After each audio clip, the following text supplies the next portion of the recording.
So in the first 2 days of the retreat, there was some talk and instruction about the first foundation of mindfulness, the mindfulness of the body. So with paying attention to the breath and paying attention to the body sensations, and the breath being one of the fundamental rhythms of the body. And then yesterday Catherine spoke about the second foundation of mindfulness, Vedana, or feeling tone. So today I'd like to speak a little bit about the third foundation of mindfulness, which is mindfulness of the mind, of mind states.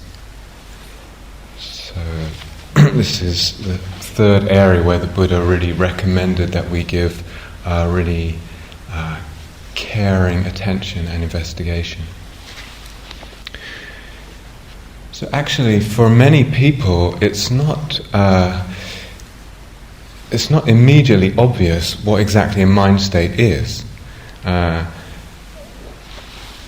might sound a bit of a funny word. So, first of all, what is it?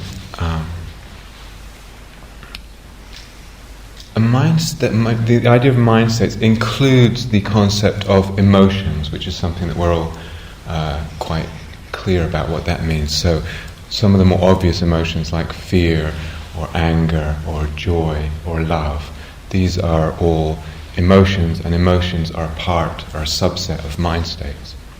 So emotions and moods, part of mind states. A little less obvious emotions or mind states, things like boredom or interest. So those two are mind states. The mind is bored, the mind is interested. Or the mind is peaceful or agitated. These are all mind states, little sometimes less obvious than the more really fully blown emotions. You can get a little bit more subtle still. So things like, is the mind dull or is it bright? At any given time, it's not something that we live with forever. It's just at any given time, is the mind dull or is it bright? Is the mind spacious? Does it feel quite expansive? Or does the mind feel constricted, shrunken in on itself? Is the mind energized? There's a feeling of aliveness and energy in the mind. Or is it a sort of depressed energy in the mind, very low-level energy? So in any given moment of our life, really, we all have a mind state. So actually right now, everyone in this room has a mind state. There's a mind state going on. It's actually moving, it moves quite quickly. So right now, the mind, each of the minds in this room is in a certain state.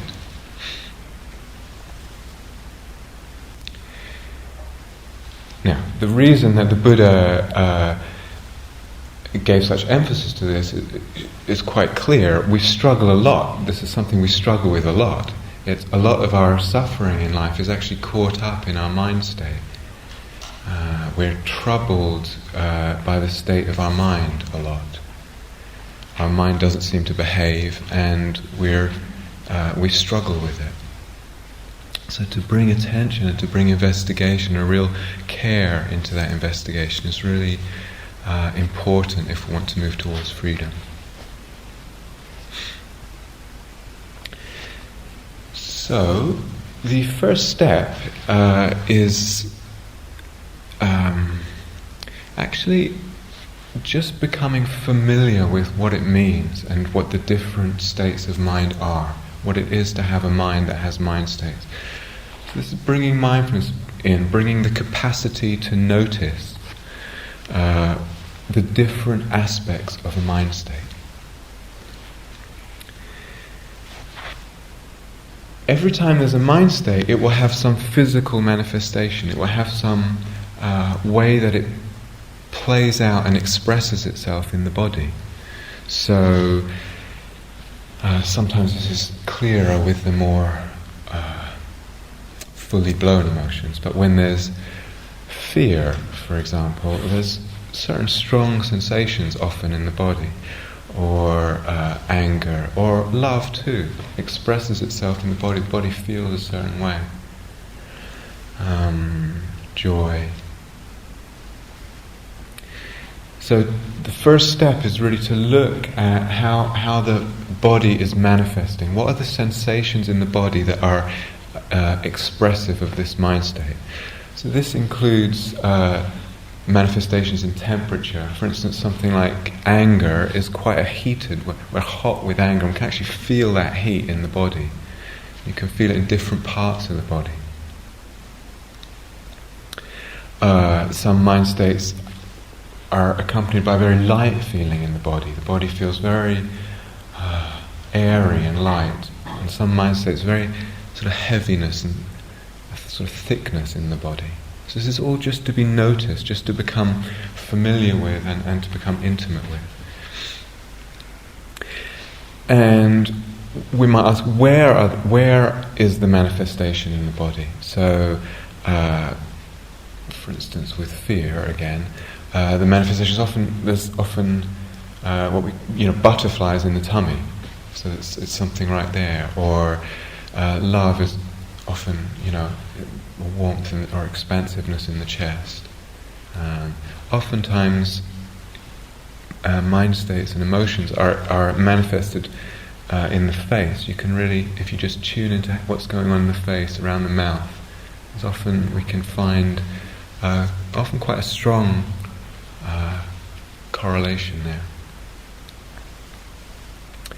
So what are the body sensations, and where are they? And just to really explore this, to be open to exploring and becoming familiar with all that movement. All the body sensations that accompany a mind state will actually have a Vedana tone to them, a feeling tone. So when there's love, when there's that wish for kindness, that sort of flow of warmth outwards, that's actually a very pleasant feeling. So the Vedana, the feeling tone of the body sensation is actually very pleasant, and just to notice that. Fear is almost inevitably unpleasant. It's a very uncomfortable feeling to have in the body. Anger too is very uncomfortable in its heat. So just to really check out the different aspects, the different pieces of each mind state. So notice the body sensations. You can notice too the thoughts. Many mind states are actually accompanied by a whole sort of horde or constellation of thoughts. So to notice what kind of thoughts are with this. If there's boredom, what kind of thoughts are with the boredom? If there's anger or irritability, what kind of thoughts with that? Similarly with joy or love. And again, the thoughts will have a Vedana tone. They will have a feeling tone. Some thoughts are just really unpleasant thoughts to be thinking. I'm an idiot, I'm worthless. It's never a pleasant thought. It's a very painful thought. Generally, you're an idiot is also a pretty painful thought. So just to notice these little aspects of the body and the thought. And the Vedana. When one's working with thought in meditation, it's really, really important to be anchored in the body, to really have a strong sense of the mindfulness being established well and firmly in the body as a reference point. Thought is so quick and slippery and seductive that it comes and we're off. So to be able to actually work with thought and notice the Vedana of thought and notice a thought come and go, actually we need to be really rooted in the body. And this will give our attention, our mindfulness, some real power and stability when we're working with thought. Instead of the thought overpowering the mindfulness can, in a sense, accommodate and be more powerful than the thought. And that's extremely important. Okay, so there's noticing the body sensations in their Vedana, the thoughts in their Vedana. There's also something that's a little bit harder to put into words, and something you might call the climate or the texture of the mind. So to notice this too. When there's dullness, say, a mind state of dullness, it's generally quite a contracted mind state. This is what we do when we fall asleep, as the mind kind of shrinks in on itself.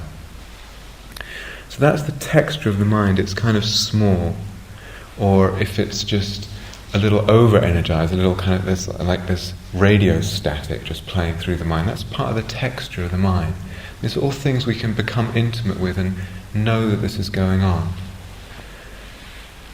Fear also tends to shrink the mind.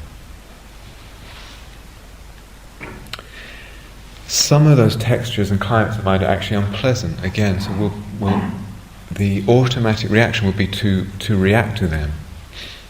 When there's fear and the mind shrinks, I don't know if you've ever.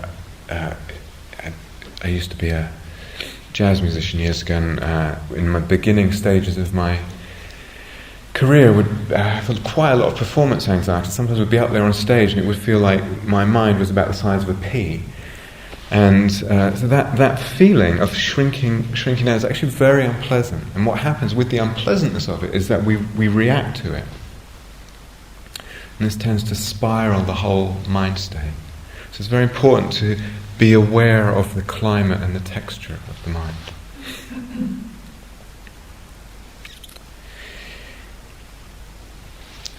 Another sort of crucial aspect of mind states is their effect on perception. So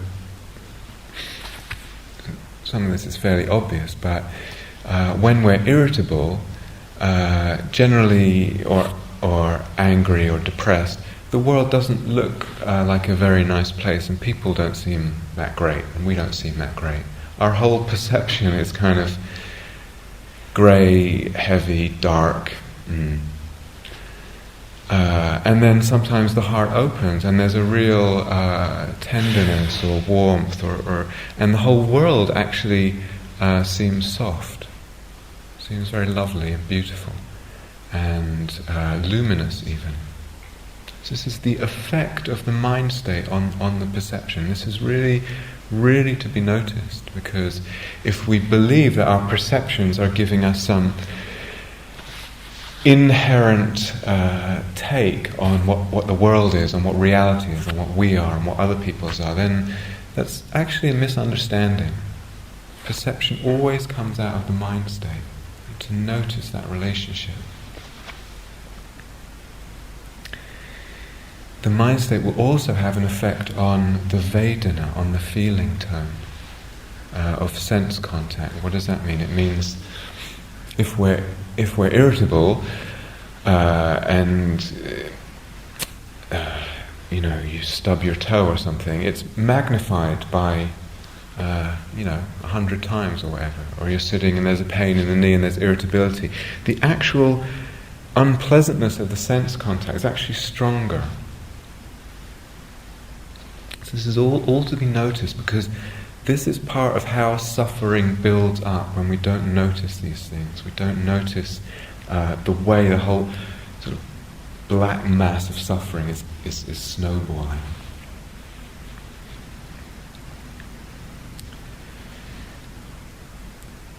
So there's the body, sensations, the thoughts, the climate or texture of the mind, the effect on perceptions. Very important to notice is our relationship to mind states. So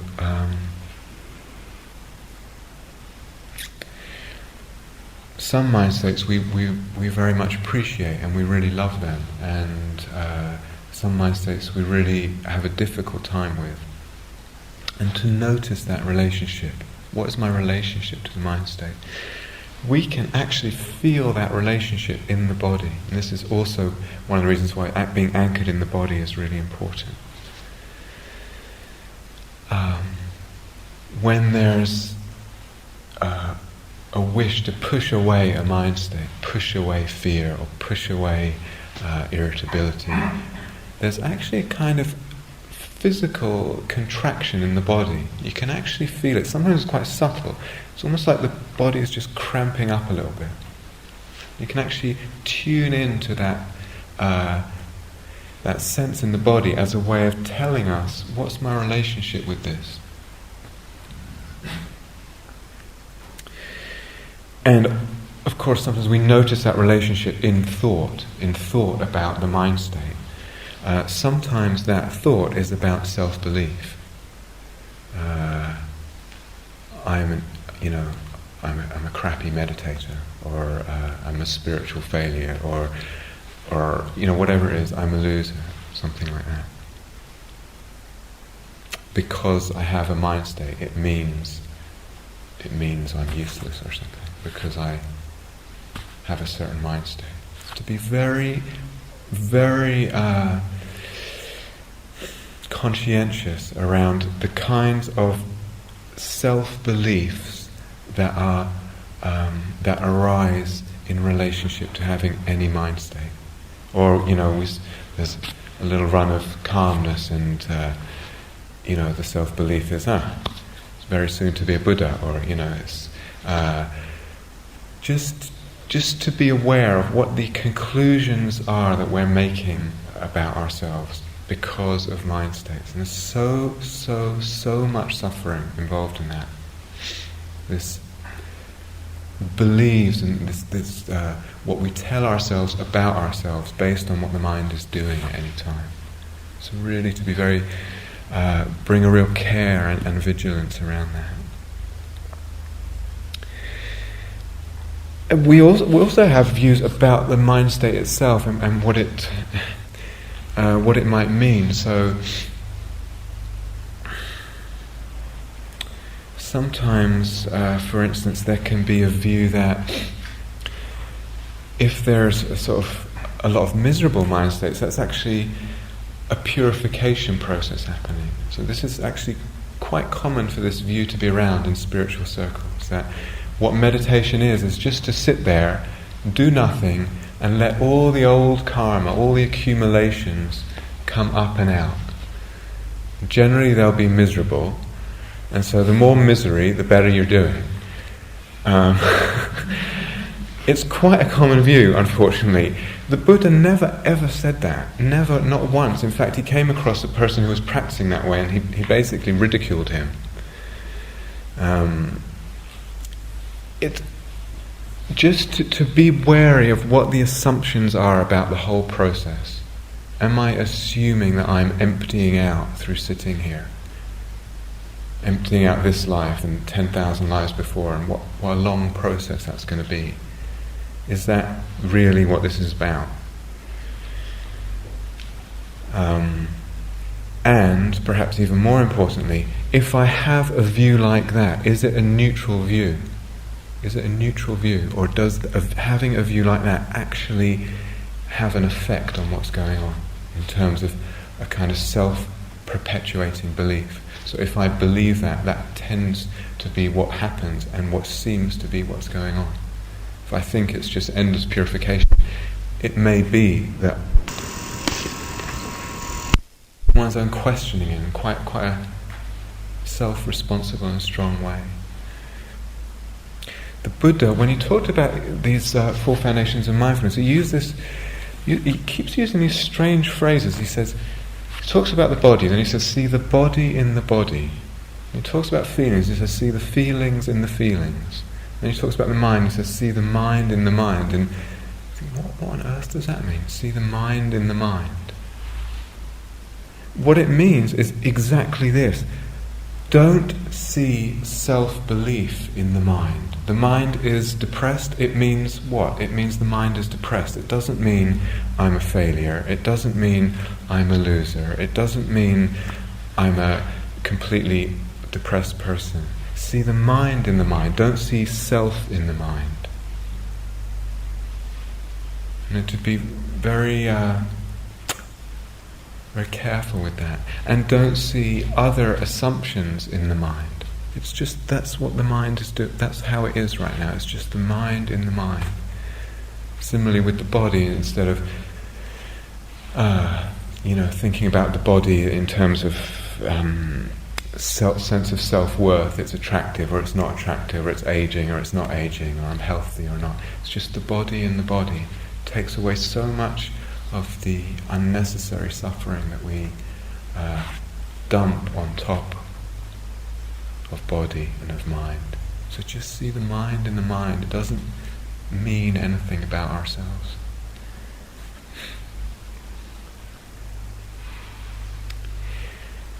So there's this movement to notice, to really come close to mind states, to become familiar and intimate with all the different mind states that we can have as human beings. And that's a central part of what it is to be mindful. And there are, in a way, three other sort of avenues along which mindfulness can travel with mind states. The first is that when we're dealing usually with difficult mind states, when there's grief or anger or fear, something that's really difficult, what we're doing, part of what we're doing here is actually slowly developing the capacity to accommodate those difficult mind states. So sometimes some things like grief or memories coming up from the past that are difficult, that bring difficult emotions, part of what we're doing, and it's a very important part, is we're actually over time developing the capacity to accommodate what's difficult. So we're in a way enlarging our container, so that the difficult mindsets, difficult emotions can actually be held by the larger container of mindfulness, and we can develop that container with practice, with time. When we do this, when we develop the capacity to accommodate, there's a real potential for healing that comes. And it's so important that what's difficult, instead of overwhelming us, we are literally then holding it, the way we might hold a child. And in that holding, there can be a healing that comes.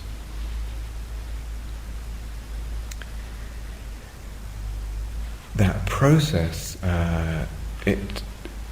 to be able to learn to accommodate, in doing that we are developing qualities of courage, because it's not easy. A lot of mind states we have, fear, anger, grief,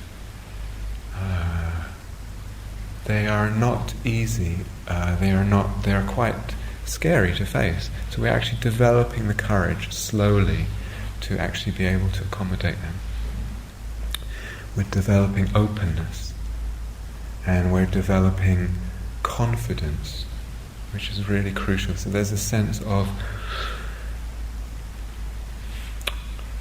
over time, that one feels capable of handling, working with, accommodating really anything that comes up in the realm of mind and emotion, that instead of us being afraid of ourselves, we actually feel a certain really authentic, rooted confidence that we're okay. We can work with our mindsets, we can work with our lives. And that confidence is a really, really important thing. I don't think it's that common in this world. I think there's a lot of movement of fear away from ourselves, away from our mind states. So we're developing confidence, and we're developing the inner resources to be able to accommodate that way.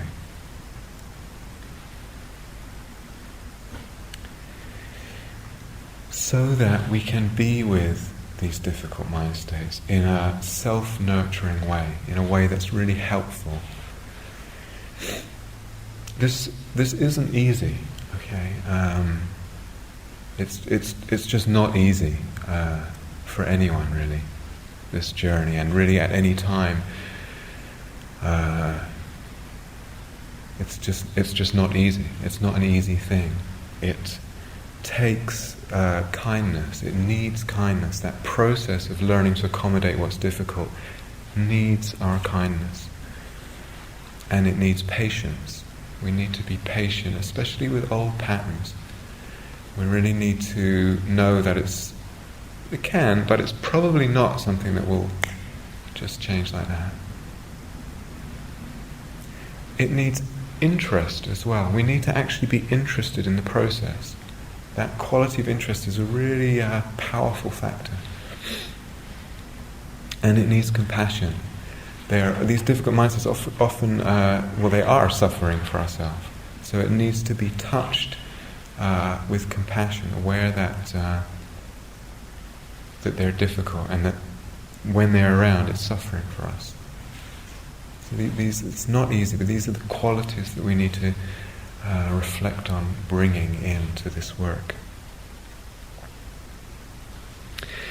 And when we're working with difficult mindsets, it's not the case that we have to sort of roll up the sleeves and get stuck in there and hang on to them for, it's you or me, and we're one of us is, fight to the death, and we have to stay with it. It's a gradual process. So there's nothing great about being overwhelmed and run down by a persistently difficult mind state. You can work with it, and then when it's time to sort of gather in the troops and get some reinforcements, get some rest, get some time away from it, then we leave it and come back to the breath if possible, or a metta practice if possible, some loving kindness, something that's restful, easing, healing. And if even that's not possible, then a walk in nature, and we use nature, the openness to nature, or something like that for that kind of restorative healing effect. And then when it's time to work again, then we can face it again. Sometimes we can get quite skilled at sort of psychologically talking around our difficult mind states and emotions, but I wonder, and we can get quite sophisticated with that, but I wonder, maybe sometimes there's more power in just sitting and opening quietly to what's difficult, and all the talking that we do about and around and on top of. It's just quietly and facing and opening. And this is what the Buddha would call a noble movement, that we're willing to be with what is. We're willing to open fully to life, so in its lovely aspects and its difficult aspects. And that willingness to open is something very noble, very ennobling.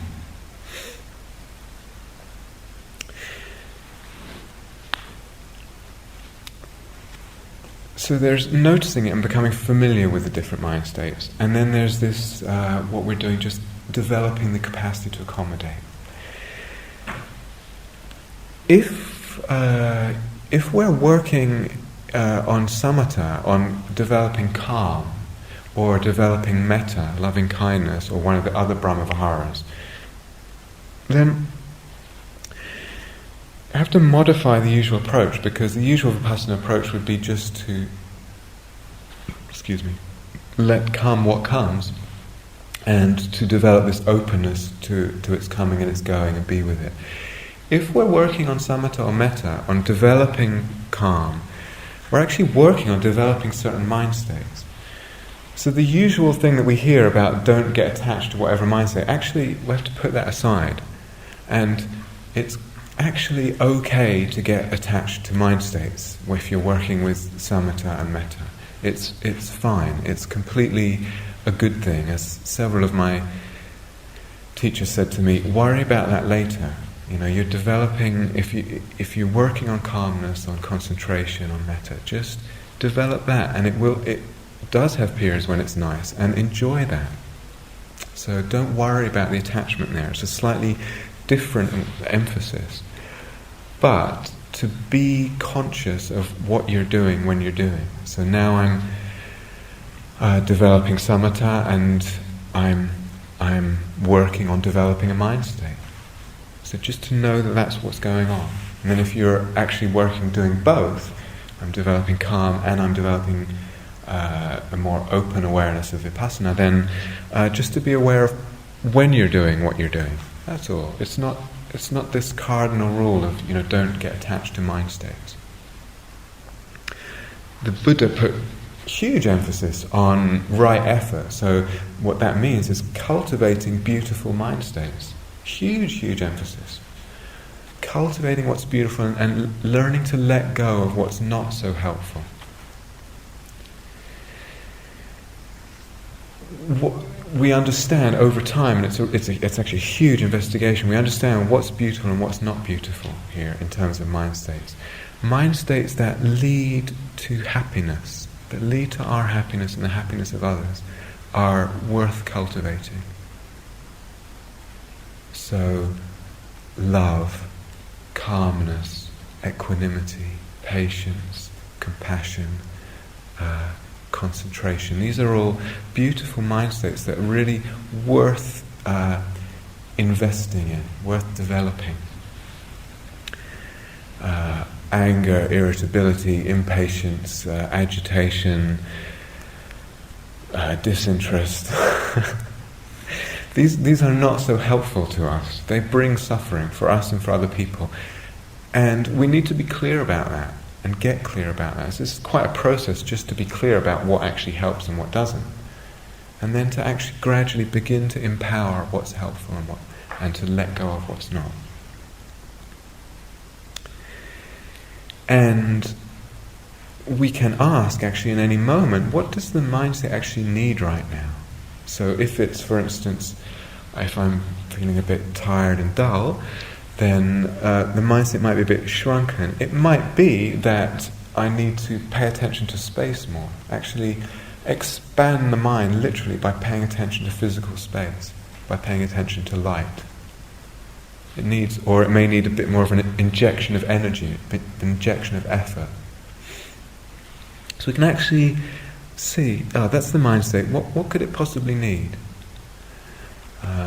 Or if there's a sort of, haranguing voice of self-judgment, maybe it's time for some metta, for some kindness practice.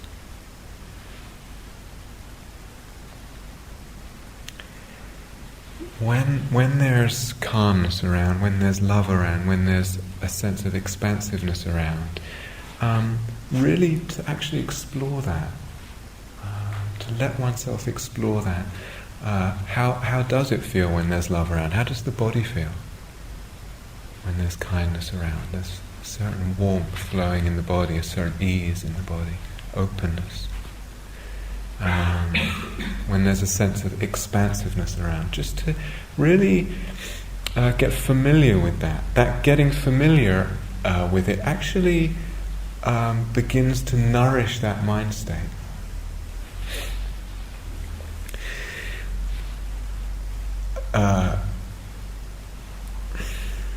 When there is a beautiful mind state, an enjoyable mind state, to actually really let ourselves enjoy it. Okay, but sometimes we kind of get the impression that we're not supposed to enjoy these things. To really appreciate it, let it wash us, let it nourish us. It's very important. We can actually tune into the pleasantness of it as a way of letting it establish. So there's, if there is a feeling of love or calmness, actually sometimes there's in the body a current of pleasant feeling. And you can actually just, very light, without snatching at it, just lightly allow the mind to rest and enjoy and be with that pleasant feeling, if it's there. If there's unpleasant feeling, can there be space around that? Can there be non-reactivity around that? that space and non-reactivity is actually what we might call a helpful mind state. Non-reactivity and space are really helpful.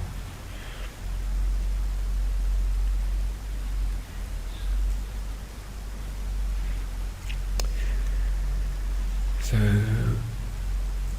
there's this capacity that we're developing to accommodate what's difficult in our mind states and our emotions. There's the slightly different emphasis when we're developing samatha or metta of actually looking at what's helpful and really cultivating that and learning how to cultivate that over time. Third sort of way that mindfulness might go is actually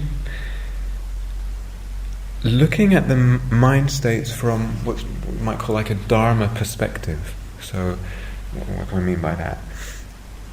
Actually to try and look at it in a way that brings insight in a very direct way. So the sort of most obvious one is to actually direct the attention to the changing nature of mind states. So actually that's what we're noticing. We're letting the changing nature, the impermanence, actually really imprint itself on consciousness in a very deliberate way. We can see mind states changing over the course of the day. Wake up grumpy, and by the time you had breakfast or tea, it's probably not quite the same. A little bit. Generally, in the course of a day, there's quite a lot of shifting of mind states, actually. So to puncture the myth that it's this massive sort of block of whatever it might be. On a closer level, on a sort of micro level, really getting in there and seeing literally, is a mind state the same 5 seconds after we first note that it's a mind state? If I say sadness, does it stay sadness? Is it just really close? Look at the micro fluctuations in it. It's just like holding up a big cloth and beginning when we look closely to actually see it's got lots of holes in it. It takes away the sense of solidity that a mind state has, that an emotion has, which is part of the problem that we have with it. It tends to feel so solid, so all-encompassing, so unchanging. We begin to actually see, really look closely, it's really changing quite a lot. There's lots of holes in it.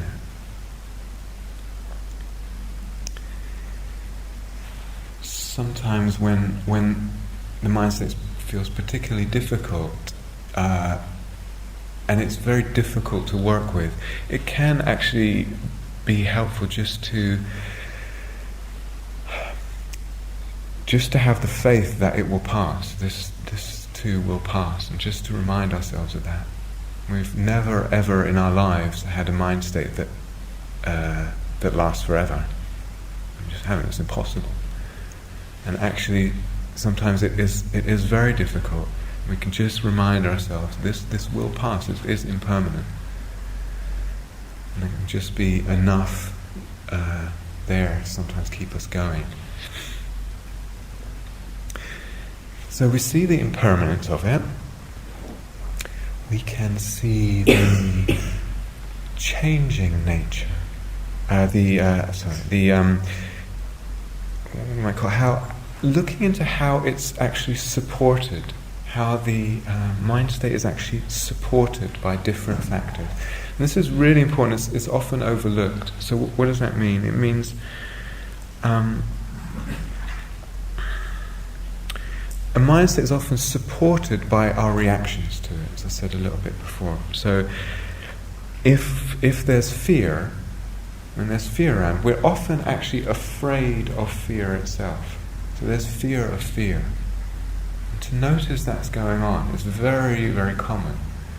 And actually, the fear of the fear is part of what keeps the whole fear going. It's part of the actual constellation and the engine of the fear. To really see how is this thing being supported? Or if there's a sense of contraction and it just feels uncomfortable. If there's a feeling of aversion to the contraction, that's actually partly what's keeping the whole thing going. So to really look not just at the thing, but all the sort of constellation of other factors that are supporting this. That is really, really important. Or, as I mentioned before, we may say, I shouldn't be having this mindset. I've been meditating for, days or, whatever it is, years, decades. I shouldn't have this mindset. That thought is not a neutral thing. It's something that actually is influencing the mind state. So just to see what is helping build this whole structure.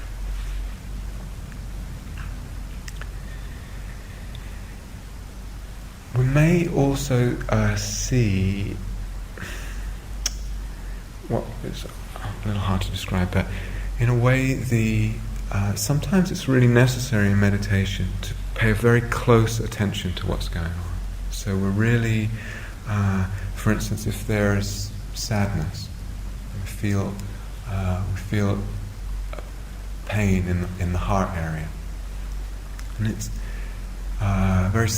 can be very skillful to really let the attention, in a very soft way, go into that feeling, the physical manifestation of the sadness, and actually just touch that with mindfulness and explore that in quite a micro way, actually very close to it.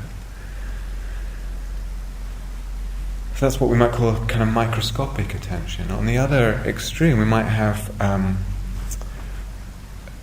awareness, a sense of awareness being quite large, being actually very large. So actually we cultivate a very spacious awareness. And this is something that we can do deliberately. So the awareness seems to encompass the body, seems to encompass the room beyond to the sky even. Within that spacious awareness, the sadness is there. Little area of sadness in the middle of a vast awareness. And it can be with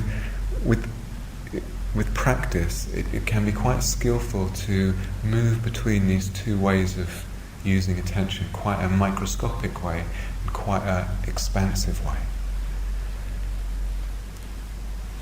It can be very skillful, and actually to see how does each way of using attention, how does that affect what's going on? How does it affect a sense of fear, or a sense of sadness, a sense of anger? So the way we use attention is also not a neutral thing. The way we use mindfulness is not a neutral thing.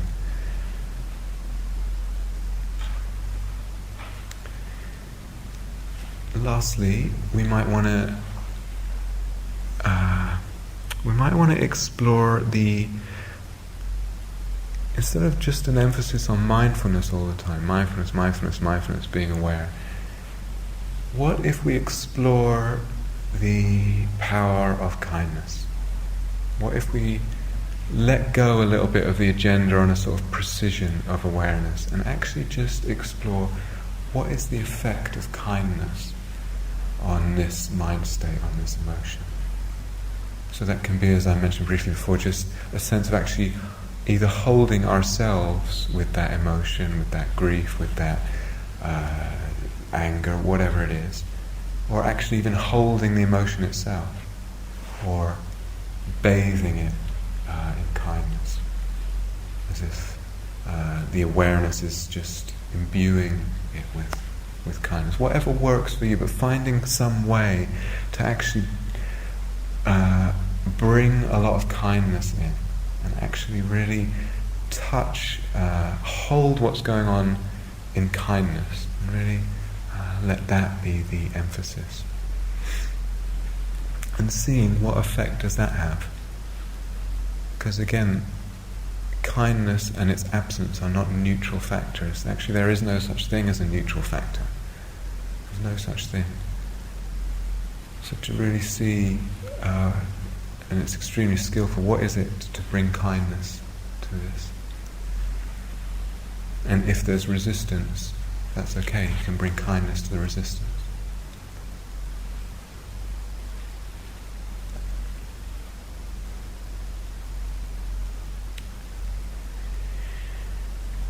So sometimes in working meditation, we're actually called very, very, very strongly to a mind state. It's really there's no way of escaping it. It's very strong, and that's what's going on. And then we know this is what's going on. I'm being called by a mind state, and we bring a care and attention, bring a way of working with it to it. Sometimes we might just be sitting there and it's all trundling along fairly okay, with the breath, with whatever, and we might just want to say, what's the mind state now? Just want to just pop that question in and actually begin to explore it. It can be quite a whole new dimension that opens up for people for their exploration of the mind, exploration of consciousness.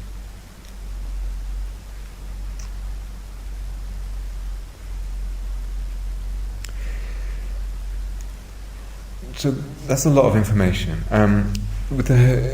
It doesn't matter. Just putting it out there and take what feels like it speaks to you, what feels like it's alive, what feels like it's helpful right now. Let the rest go. It's not important. No one's expected to take in all the instructions for just in the course of a retreat. So there's lots of stuff. There's just different ways of working. Really, just let go of what doesn't feel appropriate right now.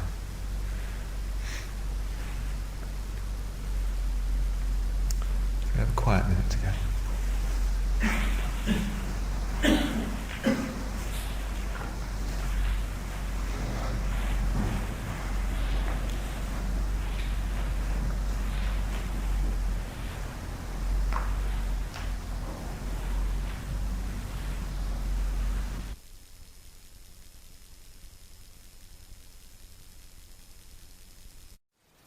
Thank you for listening.